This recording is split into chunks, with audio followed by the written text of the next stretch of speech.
Assalamualaikum warahmatullahi wabarakatuh.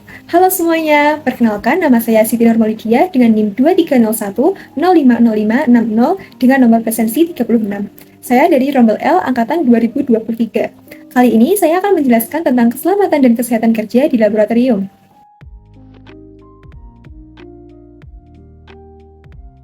Nah, sebelum kita mengetahui apa itu keselamatan dan kesehatan kerja di laboratorium, kita perlu mengetahui tujuan pembelajaran dari materi ini. Yang pertama yaitu mengetahui dan menguasai dasar-dasar tentang keselamatan dan kesehatan kerja di laboratorium. Yang kedua yaitu dapat mendesain upaya-upaya dalam rangka menjaga keselamatan dan kesehatan kerja di laboratorium. Kalian tahu nggak apa itu keselamatan dan kesehatan kerja di laboratorium? Jadi, keselamatan dan kesehatan kerja di laboratorium atau sering kita sebut K3 di laboratorium adalah segala kegiatan untuk menjamin dan melindungi keselamatan dan kesehatan tenaga kerja melalui upaya pencegahan kecelakaan kerja, penyakit akibat kerja, dan resiko-resiko yang ada di laboratorium. Adapun tujuan dari keselamatan dan kesehatan kerja di laboratorium yaitu yang pertama, menciptakan lingkungan kerja yang aman dan sehat. Yang kedua, melindungi laboran, analis, atau tenaga kerja lainnya atas hak keselamatannya dalam melakukan kegiatan di laboratorium. Selanjutnya, kita perlu mengetahui sumber-sumber terjadinya kecelakaan di laboratorium. Yang pertama yaitu kurangnya pengetahuan dan pemahaman tentang bahan-bahan kimia. Yang kedua yaitu kurangnya pengawasan dan bimbingan ketika melakukan aktivitas di laboratorium. Yang ketiga, kurangnya atau tidak tersedianya perlengkapan keamanan dan pelindung diri. Yang keempat yaitu kurang atau tidak mengikuti petunjuk atau aturan yang semestinya diikuti. Dan yang terakhir yaitu tidak bersikap hati-hati di dalam melakukan kegiatan di laboratorium. Adapun kecelakaan-kecelakaan yang sering terjadi di laboratorium yaitu yang pertama luka bakar, yang kedua luka karena benda tajam atau benda tumpul, yang ketiga cedera pada mata seperti kelilipan, luka di mata, luka kelopak mata, tersiram bahan kimia, dan lain-lain. Dan yang terakhir yaitu keracunan. Mengetahui simbol-simbol bahan kimia yang berbahaya. Yang pertama yaitu eksplosif atau mudah meledak. Bahan kimia ini dapat meledak dengan gesekan, benturan, panas, dan api atau bahkan bereaksi dengan bahan kimia yang lain. Contohnya yaitu logam kalium. Yang kedua yaitu mudah teroksidasi. Bahan yang dapat melepaskan banyak panas atau menimbulkan api ketika bereaksi dengan bahan kimia lainnya. Contohnya yaitu hidrogen peroksida, asam nitrat pekat. Yang ketiga yaitu sangat mudah terbakar. Bahan kimia ini dilambangkan dengan F+, memiliki titik nyala yang sangat rendah yaitu kurang dari 0 derajat Celcius. Contohnya yaitu propan. Selanjutnya yaitu korosif. Bahan kimia bersifat korosif dapat merusak jaringan hidup, menyebabkan iritasi, kulit mengelupas, dan gatal. Contohnya yaitu asam mineral maupun basa. Selanjutnya yaitu berbahaya bagi lingkungan atau danger for environment. Bahan kimia berbahaya bagi satu atau beberapa komponen lingkungan dapat menyebabkan kerusakan ekosistem. Contohnya yaitu tributyl timah-klorida, petroleum bensin. Berbahaya atau harmful. Zat yang terkandung dapat merusak kesehatan tubuh jika kontak langsung dengan tubuh atau melalui inhalasi. Contohnya yaitu etilen, glikol, dan etanol. Selanjutnya yaitu mudah terbakar atau highly flammable. Bahan kimia yang memiliki titik nyala rendah yaitu kurang dari 21 derajat Celcius di bawah kondisi tekanan atmosfer. Contohnya yaitu heksana dan etanol. Selanjutnya yaitu ada toksik atau beracun. Bahan beracun yang dapat menyebabkan penyakit serius bahkan kematian bila tertelan atau terhirup. Contohnya yaitu merkuri, sianida, gas klorin, metanol. Selanjutnya yaitu ada iritan atau iritasi. Zat yang terkandung dapat menyebabkan luka bakar pada kulit, iritasi, dan gatal-gatal. Contohnya yaitu kloroform, natrium hidroksida, amonia, uap bromin, dan gas klorin. Dan yang terakhir yaitu very toxic atau sangat beracun. Bahan kimia yang sangat beracun dan sangat berbahaya bagi kesehatan bisa menyebabkan sakit kronis. Contohnya yaitu karbon monoksida, kalium sianida, dan nitrobenzen. Alat pelindung diri atau APD di laboratorium.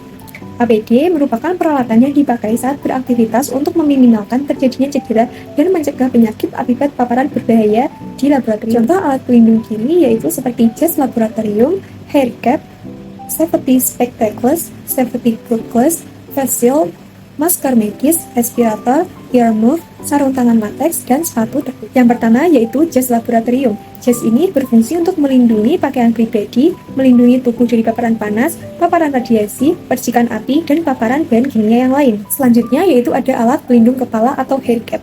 Hair cap ini berfungsi untuk melindungi kepala dari resiko tertimpa benda, benturan, terpukul, maupun percikan bahan kimia pada saat beraktivitas di laboratorium. Dapat alat pelindung mata. Yang pertama yaitu safety spectacles, merupakan kacamata keselamatan yang digunakan untuk melindungi mata dari percikan zat cair maupun serpihan serbuk dan debu. Kacamata jenis ini tidak terlalu rapat sehingga masih memungkinkan adanya serpihan gas atau uap yang masuk melalui celah antara kacamata dengan area mata, yaitu terdapat kacamata jenis safety goggles, yaitu kacamata yang dilengkapi dengan lapisan pelindung yang mengelilingi area mata, sehingga dapat melindungi mata dari paparan kabut, uap, asap, ataupun gas hasil dari reaksi. Selanjutnya ada alat pelindung muka atau face shield. Face shield ini dapat memberikan perlindungan pada wajah terhadap paparan berupa percikan api atau percikan bahan yang dipanaskan, pelindung pernafasan atau respirator, yang berfungsi untuk memproteksi kesehatan saluran pernafasan dari pengaruh debu, paparan udara yang terkontaminasi, maupun paparan mikroorganisme patogen. Masker bedah atau yang sering kita sebut dengan masker medis merupakan masker yang sering digunakan di bidang kesehatan. Masker ini terdiri dari 3 lapisan, yaitu lapisan pertama, kedua, dan ketiga, yang terdiri dari bahan-bahan yang sudah disesuaikan. Alat pelindung telinga atau earmuff berfungsi untuk mencegah kerusakan pada gedang telinga akibat adanya kebisingan yang melebihi nilai ambang batas manusia. Pelindung tangan yang sering kita gunakan yaitu sarung tangan latex. Ini berfungsi untuk melindungi tangan dari paparan zat yang bersifat iritatif, korosif, maupun zat yang mengandung mikroorganisme patogen, serta mengurangi resiko terluka. Sebaiknya pada saat melakukan aktivitas di laboratorium, kita menggunakan sepatu yang tertutup. Hal ini ditujukan untuk mengurangi resiko tertimpa benda berat, terpapar bahan kimia yang tumpah, maupun terluka karena tusukan. Alat-alat keselamatan di laboratorium. Alat-alat ini berguna untuk menurunkan tingkat keberbahayaan di laboratorium. Alat-alat di laboratorium seperti safety shower, lemari asam, APAR, emergency air wash, dan kotak B3K. Pertama yaitu ada safety shower. Ini difungsikan untuk penanganan awal jika ada percikan bahan berbahaya yang mengenai anggota badan ataupun mengatasi kebakaran pada pakaian akibat kelalaian dalam bekerja, yaitu safety eye wash. Ini berfungsi untuk membasuh mata yang terkena cairan kimia atau asap bahan kimia. Tujuan lainnya yaitu untuk meminimalkan iritasi pada mata akibat paparan bahan berbahaya. Yang ketiga yaitu ada APAR atau alat pemadam api ringan. APAR ini digunakan untuk penanggulangan pertama pada kejadian kebakaran dengan api ringan. Tujuannya yaitu untuk memadamkan api agar tidak menjalar lebih luas. Lemari asam. Lemari asam digunakan ketika bekerja menggunakan bahan kimia berbahaya atau pencampuran bahan yang menimbulkan reaksi dengan hasil uap atau gas berbahaya. Prinsip kerja lemari asam adalah menyaring gas berbahaya lalu dinetralkan sebelum udara tersebut dikeluarkan ke tempat terbuka. Dan yang terakhir yaitu kotak P3K. Perlengkapan dan obat-obatan di kotak P3K berguna untuk penanganan awal apabila terjadi kecelakaan sebelum korban kecelakaan dirawat oleh petugas medis. Di dalam kotak P3K hendaknya berisikan bahan medis seperti kasa steril, perban, plester, pembalut luka, kapas, mitela, dan lain-lain. Hal ini berguna untuk mengatasi luka ringan seperti luka bakar. Pengelolaan limbah kimia. Berdasarkan bentuknya, limbah kimia dapat dibedakan menjadi 4, yaitu limbah padat, limbah cair, limbah B3 cair, dan limbah gas. Yang pertama yaitu limbah padat. Limbah padat ini berupa endapan hasil reaksi. Limbah ini ditampung dalam penampungan sementara dan diberi penanda sebelum dilakukan pengolahan atau diserahkan ke pihak ketiga. Yang kedua yaitu limbah cair. Limbah cair hasil sisa pengujian atau praktikum yang bersifat asam atau basa dapat dinetralkan dan diecerkan terlebih dahulu sebelum dibuang ke saluran khusus limbah. Yang ketiga yaitu limbah B3 cair. Limbah B3 cair yang berpotensi mengandung logam dibuang ke saluran khusus penampungan limbah B3 sebelum dilakukan pengolahan atau diserahkan ke pihak ketiga. Dan yang terakhir yaitu limbah gas yang berasal dari uap bahan kimia dan hasil reaksi bahan kimia yang menghasilkan gas. Penanganan kebakaran di laboratorium. Di dalam laboratorium sangat mungkin terjadi kebakaran, dan untuk menghindari hal tersebut kita dapat melakukan beberapa hal. Yang pertama yaitu hindari penggunaan kabel yang bertumpuk. Yang kedua, gunakan pemanas bila hendak memanaskan zat kimia yang mudah terbakar. Yang ketiga, bila hendak bekerja dengan menggunakan pembakar, jauhkan alat atau bahan yang mudah terbakar. Dan yang terakhir yaitu gunakan alat pemadam kebakaran jika terjadi kebakaran.